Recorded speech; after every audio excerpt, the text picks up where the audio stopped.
लेकिन एक ही गुजारिश करता हूं मैं कभी जिंदगी में किसी के लिए वोट मांगने ना अपने लिए ना किसी पराई के लिए आऊंगा। जब वोट देने जाएं, जब सरकार को चुनने जाएं, कौन सी पार्टी अच्छी है कौन सी पार्टी बुरी है मुझे इसमें कोई इंटरेस्ट नहीं। बटन दबाने वाले दिन, घर से निकलने के बाद और बटन दबाने तक अपनी नीयत को बांध के जाएं।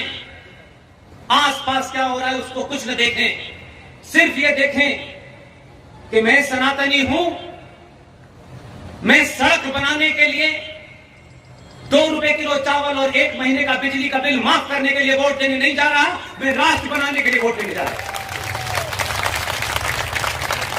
ये सोच के घर से निकले, आपकी जाति जो कुछ है वोट दबाने तक सिर्फ अपने आप को सनातनी समझें। इतना भी समझ लेंगे तो 2014 और 2019 1000 साल तक पैदा होते रहेंगे। आपके कत्ल का पूरा इंतजाम किया है, सोते रहिए, सिर्फ टीवी सीरियल देखिए, कथा करिए, भजन सुनिए, भगवान राम की कथा सुनिए। माता सीता ने कहा कि भगवान राम के पैर में कैसे छाले निकल गए, ऐसे लग रहा था कथा सुनाने वाला देख क्या रहा है। वही बातें इमोशनल, वही भावुक बातें करिए, लेकिन उसी कथा में करते करते मौला भी पैदा हो जाता है और अली भी पैदा हो जाता है। आप रहिए, इसी में लगे रहिए। आपके कत्ल का इंतजाम कर दिया लोगों ने, आप बोलना नहीं चाहते। उसी की कड़ी का 40 सेक्शन का अगला हिस्सा यह कहता है कि वेदांती जी को जो टैक्स देते हैं, इस संविधान पर यकीन रखते हैं, कानून मानते हैं, वेदांती जी को यह संवैधानिक अधिकार नहीं है कि वो हाई कोर्ट जाएं और कहें कि महाराज मीलॉर्ड मेरी जमीन ले ली है।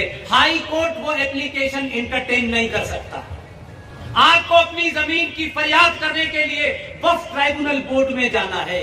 उर्दू में एक कहावत है कि जो आपके कातिल हैं वही आपके मुंसिफ भी हैं। ये कानून बना करके 2013 में संसद में पास करके रख दिया है। किसी ने बताया था आपको आज तक? भाई साहब, आपके मकान की छोटी सी जमीन का टुकड़ा 2 सगे भाइयों के बीच में 10 गज इधर और 10 गज इधर चला जाए, सगे भाइयों के बीच में 20 साल मुकदमा चलता है, कई कत्ल हो जाते हैं। आप वो समाज हैं, लेकिन आपके राष्ट्र का सौदा हो गया है, आपको पता तक नहीं है, क्योंकि आप अपने स्वार्थ में डूबे हुए हैं। आपको लगता है सरकार का काम है, सरकार करेगी, हम क्यों करेंगे? हमारा काम तो पेट्रोल का प्राइस कैसे बढ़ा, प्याज कैसे महंगी हो गई, उतारो गड्डी से। हम तो प्याज और पेट्रोल के दाम पे सरकार गिराते हैं, दुनिया के सबसे मजाकिया हंसी का पात्र बने हुए हैं। हम किस लिए सरकार चुनते हैं यार? फ्री का चावल, फ्री की बिजली।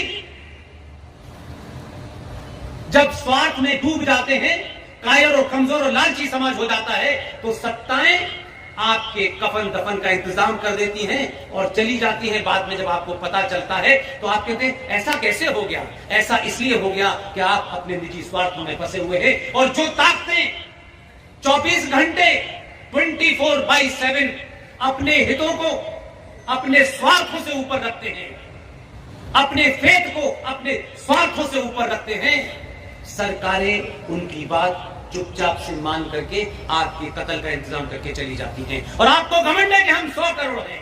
ये 100 करोड़ की भीड़ होने से कोई फायदा नहीं है। अगर इसमें 100 शेर भी पैदा हो जाते तो ये दिन नहीं आता। आप शेर नहीं चुनते, आप शेरों को हीरो नहीं बनाते, शेरों को ताकत नहीं देते। और अगर कोई आपके बीच में शेर बनने भी आ जाए तो आप उससे इतनी जल्दी हिसाब मांगते हो। अच्छा, मंदिर बना दिया, अच्छा 370 हट गई, अच्छा आप पाकिस्तान को कब खत्म कर रहे हैं? अब हिंदू राष्ट्र कब बना रहे हैं? ऐसे लग रहा है चॉकलेट की दुकान पे जलेबी बन रही है क्या? राष्ट्र देश बहुत बड़ी चीज होती है, दुनिया के बड़े सारे मामला उसमें इन्वॉल्व होते हैं।